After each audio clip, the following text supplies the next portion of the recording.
अस्सलामुअलैकुम एवरीवन। है जो हमारा फर्स्ट सेशन हुआ था उसके अंदर हमने अल्कीन और अल्काइन के बारे में सारी प्रिपरेशंस वगैरह पढ़ी थी और आज हम डिस्कस करेंगे बेंजीन के बारे में। सो सबसे पहले बेंजीन का स्ट्रक्चर कैसा दिखता है, ये होता है C6H6, ठीक है, मतलब 6 कार्बन और 6 हाइड्रोजन होते हैं और इसके अंदर ऑल्टरनेट डबल बॉन्ड्स होते हैं। तो ये चीज़ याद रखने की है कि इसके अंदर ऑल्टरनेट डबल बॉन्ड होते हैं। इसके बारे में कुछ साइंटिस्ट आए थे, उन्होंने थ्योरी दी थी, जैसे कि एक साइंटिस्ट थे केक्यूल, उन्होंने भी अपनी थ्योरी दी थी कि ये जो होता है ये बार बार जो डबल बॉन्ड्स होते हैं बीच में ये बार बार मूव करते हैं, मतलब ये इधर जाएगा फिर ये इधर इधर इधर इस तरह करके मूव कर रहा होता है पूरा, ठीक है। तो ये बेंजीन के बारे में कुछ थ्योरी थी। इसके अलावा बेंजीन की एक बहुत इंपॉर्टेंट बात है कि बेंजीन आपको पता है कैसा होता है, डबल बॉन्ड है, ठीक है, यानी कौन से ग्रुप से बिलोंग करता है, it belongs to the group of alkene despite of having the alkene, ठीक है, अल्कीन से बिलोंग करते हैं, लेकिन ये अल्कीन से बिलोंग करते हैं, अल्कीन के सारे जो रिएक्शन होते हैं वो एडिशन रिएक्शन देते हैं, लेकिन जो बेंजीन है ऑल्दो ये बिलोंग करता है अल्कीन से, लेकिन ये इसका जो स्ट्रक्चर है वो कैसा होता है, सैचुरेशन, यानी ये अल्कीन से है, इसको करना चाहिए एडिशन रिएक्शन, ठीक है, लेकिन ये एडिशन रिएक्शन नहीं करता, ये क्या करता है, सब्स्टिट्यूशन रिएक्शन करता है, यानी अपना एक हाइड्रोजन हटा के, सब्स्टिट्यूशन रिएक्शन क्या होता है, अपना हाइड्रोजन हटा के अपनी जगह किसी और को सब्स्टिट्यूट कर देता है, ठीक है। तो ये चीज याद रखिएगा कि हमारे पास बेंजीन जो होता है वो होता है एडिशन, बेंजीन को एडिशन रिएक्शन करना चाहिए।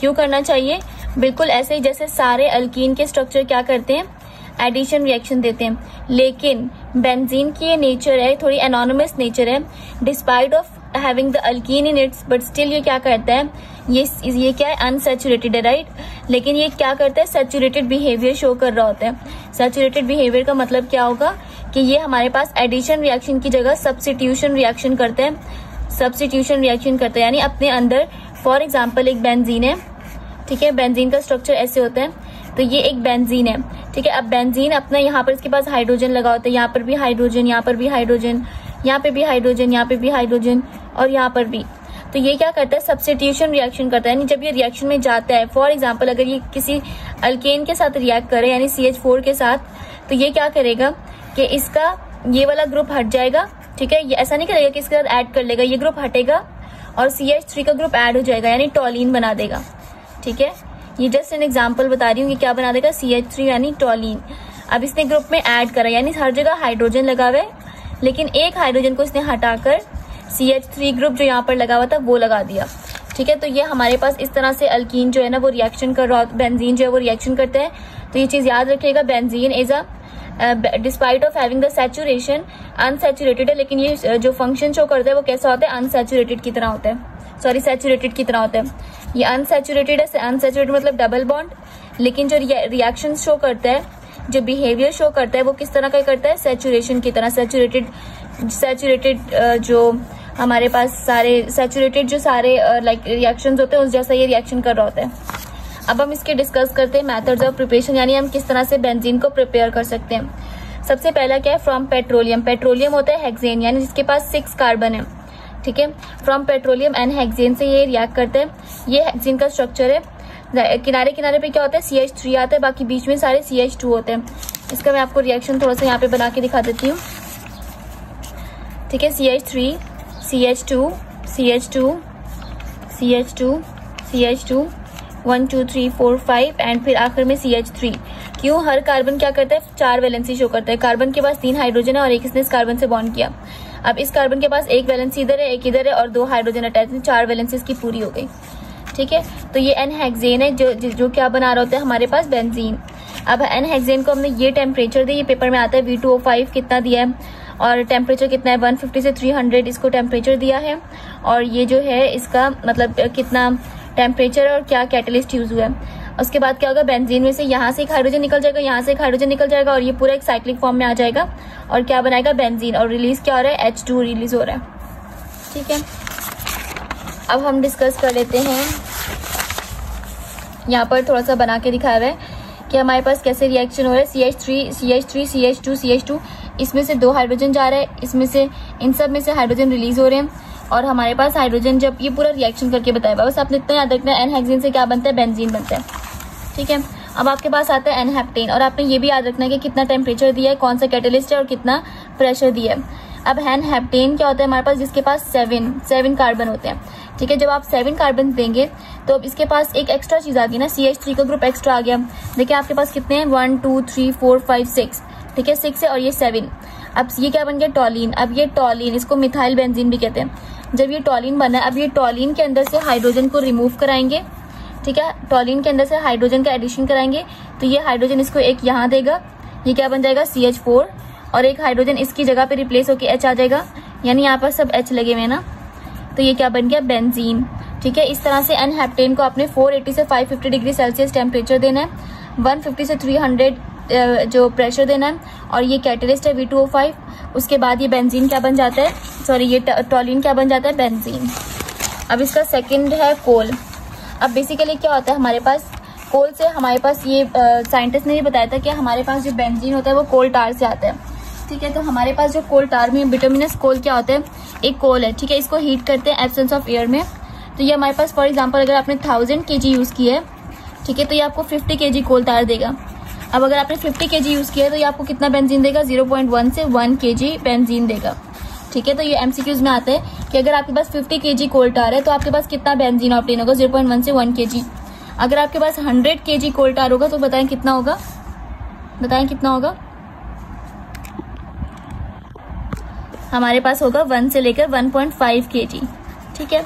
तो ये आपने याद रखते हैं कि हमारे पास कोल से भी क्या आता है, बेंजीन आता है, हम कोल से भी बेंजीन एक्सट्रैक्ट कर सकते हैं।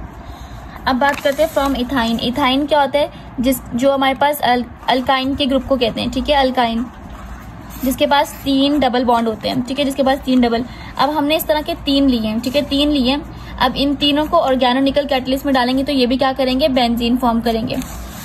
अब फ्रॉम फिनॉल। फिनॉल क्या होता है, बेंजीन के साथ OH का ग्रुप लग जाए, ठीक है। अब ZN का स्ट्रक्चर क्या होता है कि ZNO के साथ रिएक्ट करके ZNO बनाता है, ठीक है, इसका ये O ले लेता है और ये क्या बनाता है, ZNO, और इसके बाद पीछे क्या बच जाता है, ये H का स्ट्रक्चर और ये पूरा बेंजीन, ठीक है। बेंजीन को हम ऐसे भी लिख सकते हैं, इसमें कोई कंफ्यूज मत होइएगा, ऐसे भी बेंजीन को लिख सकते हैं।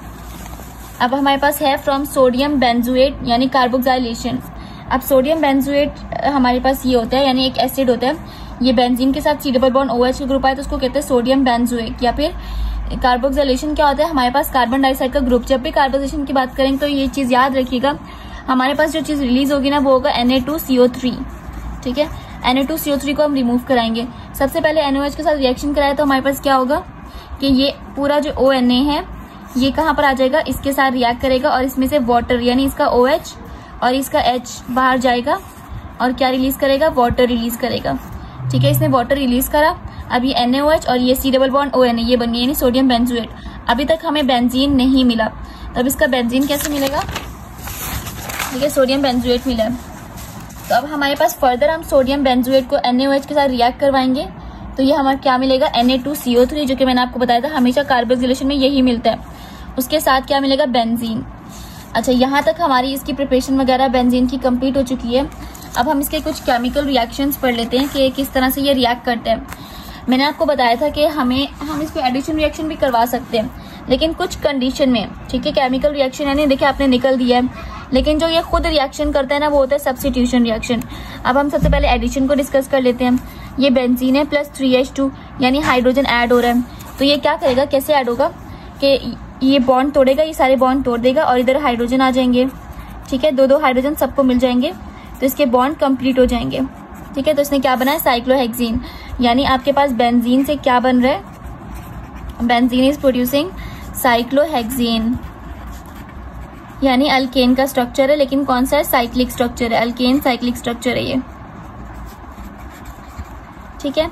अब अगर इसी तरह देखें क्लोरीन, तो अब क्या होगा कि ये बॉन्ड टूट जाएगा और इसकी जगह पे सब जगह क्या आ जाएगा, क्लोरीन क्लोरीन क्लोरीन, ठीक है, हर जगह क्लोरीन आ जाएगा। एक हाइड्रोजन तो ऑलरेडी लगे हुए ना इनके साथ, जो हम लिखते नहीं है लेकिन लगे हुए होते हैं, ठीक है। तो इसका कुछ स्ट्रक्चर ऐसे बन जाएगा, क्लोरीन हाइड्रोजन, ठीक है, chlorine hydrogen, chlorine hydrogen, chlorine hydrogen, chlorine hydrogen, chlorine and hydrogen, ठीक है। तो ये ऐसे हमारे पास जो है वो स्ट्रक्चर बन जाएगा। इसका नाम क्या होता है, हेक्साक्लोरोसाइक्लोहेक्सेन, हेक्साक्लोरोसाइक्लोहेक्सेन कहते हैं इसको, ठीक है। एंड नाउ वी हैव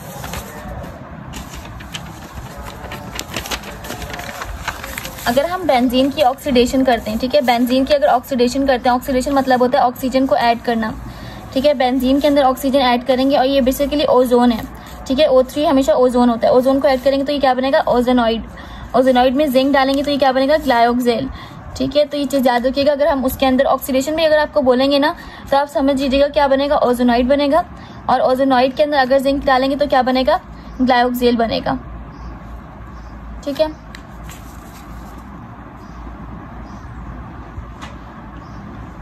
अच्छा, मैंने जो है ना अभी बुक खोली है ताकि मैं आपको कुछ दिखा सकूँ इसके अंदर क्या चीज़ इंपॉर्टेंट है आपकी बुक के अंदर। सबसे पहले आपको ये पता होना चाहिए कि what is ortho para position, ठीक है। ऑर्थो पैरा पोजीशन क्या होता है, पैरा पोजीशन क्या होता है, मेटा पोजीशन क्या होता है। एक मिनट रुकिएगा, मैं आपको एक पेज खोल लूँ।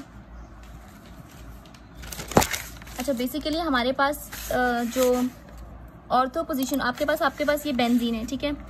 मैंने आपको क्या बताया कि बेंजीन कौन सा रिएक्शन करता है, सब्स्टिट्यूशन रिएक्शन करता है एज कम्पेयर टू एडिशन के, ठीक है। तो अगर यहाँ पर लेट सपोज कोई ग्रुप आ चुका है, ठीक है, बेंजीन का कोई, अब आपके पास ऑर्थो ग्रुप क्या होता है कि बिल्कुल उसके ऑल्टरनेट पे आना, ठीक है। यानी ये अगर 1 कार्बन है, ये 2 कार्बन है, ये 3 है, ये 4 कार्बन, 5 कार्बन, 6, तो ऑर्थो कौन से होगा, 6 और 2, यानी ये डायरेक्ट करेगा। अगर आपके पास ऑर्थो का मतलब होगा 2 या 6 पे जाएगा, फॉर एग्जाम्पल नाइट्रोजन आ रहा है तो नाइट्रोजन कहाँ जाएगा, या तो 6 पे जाएगा या तो 2 पे जाएगा, ठीक है। अब यानी 2 और 6 क्या है आपके पास, ortho. What is para, para होता है बिल्कुल सामने, पैरेलल, ठीक है। इसके पैरेलल कौन है, 4 है, तो ये कहाँ भेजेगा, डायरेक्ट करेगा कहाँ पर, पैरेलल पे, यानी 4 पे, ठीक है। यानी अगर आपके पास पैरा होगा तो पैरा क्या करेगा, फॉर एग्जाम्पल Na2 आ रहा है तो यहाँ पर आके Na2 लगेगा, ठीक है। Then we have the meta, meta का मतलब होता है ऑल्टरनेट पे। फॉर एग्जाम्पल इसका ऑल्टरनेट क्या है, ये तो इसके बिल्कुल सामने वाले हैं, एक गैप छोड़ के कौन आ रहा है, 5 और 3, तो जब भी यहाँ पर होगा इसका मतलब है ये क्या है, this is a Meta. Meta is a position that is एक ग्रुप छोड़ के 5 और 3 आ रहा है तो दिस इज अ मेटा, ठीक है। We have the ortho position, यहाँ पर देखें ऑर्थो, ये ऑर्थो पोजीशन है, अगर आपको बुक नजर आ रही है, ये ऑर्थो पोजीशन है, ये कौन सी पोजीशन है, पैरा, ये मेटा है, और ये आपस में अगर यहाँ की तरफ है तो ये क्या है, पैरा है, ठीक है। अब अगर एक चीज देखते हैं, एक्टिवेटिंग ग्रुप होते हैं जो आपकी एक्टिविटी को इंक्रीज करते हैं, डीएक्टिवेटिंग ग्रुप होते हैं जो आपकी एक्टिविटी को डिक्रीज करते हैं। सबसे पहले यहाँ पे देखने की चीज ये है कि आपके पास ऑर्थो पैरा डायरेक्टर लिखा है एंड मेटा डायरेक्टर, ठीक है। आपके पास कुछ कैटेगरीज है यहाँ पर, ये बहुत ज्यादा इंपॉर्टेंट है। ऑर्थो पैरा डायरेक्टिंग और एक्टिवेटिंग ग्रुप होते हैं, डायरेक्टिंग और डीएक्टिवेटिंग भी होते हैं, लेकिन जो मेटा है वो डायरेक्टिंग एंड डीएक्टिवेटिंग होता है, ठीक है। यानी आपके पास जो ऑर्थो पैरा है वो एक्टिवेटिंग भी है, डीएक्टिवेटिंग भी है, और जो मेटा वाला है वो क्या है, डायरेक्टिंग भी है और डीएक्टिवेटिंग भी है, सही, लेकिन ये अलग से नहीं है। अब आप अगर देखें यहाँ पे एग्जांपल लिखी हुई है, ortho para directing and activating group. इसके अंदर ये आपके पेपर में आता है कि व्हाट इज NH2 NR2, तो ये आपने बहुत अच्छे से याद करना है एग्जाम्पल कि NH2 NR2 NHCO और सारे अमाइनो हाइड्रोक्साइल ग्रुप वो सब क्या है, ऑर्थो पैरा डायरेक्टिंग और एक्टिवेटिंग ग्रुप है, ठीक है। एक्टिवेटिंग ग्रुप कौन से, ये सारे। अब अगर बात करते हैं ऑर्थो पैरा डायरेक्टिंग और डीएक्टिवेटिंग, जो आपको डीएक्टिवेट करते हैं वो सारे कौन से, हैलोजन वाले ग्रुप्स हैं, ठीक है, सारे हैलोजन। अब मेटा की बात करते हैं तो जितने सारे C double bond OH, C double bond OR, ये सारे जो होते हैं अल्कोहल, एसिड, ये सारे कौन है, डीएक्टिवेटिंग ग्रुप हैं, ठीक है। लेकिन मेटा के डायरेक्टिंग और डीएक्टिवेटिंग ग्रुप ये सारे ही हैं, सही, अलग से नहीं लिखा हुआ। तो ये चीजें जो आपने याद करनी है। इसके अलावा बेंजीन का हमारा टॉपिक जो है वो कंप्लीट हो चुका है, और इंशाल्लाह नेक्स्ट सेशन में मैं आपको, थर्ड सेशन में हम लोग स्टार्ट करेंगे एल्डिहाइड, कीटोन, ये सारे कुछ। So this is all about today. अल्लाह हाफिज़, टेक केयर। और या one more thing, if someone wants to join my math B का batch C, they can join, और उसकी जो रजिस्ट्रेशन की लास्ट डेट है इट विल बी 15 मई, तो उससे पहले ही कर लीजिएगा ताकि आई कैन मैं आपको इन कर सकूँ। अल्लाह हाफिज़, take care. If you have any query you can ask me in the comment section.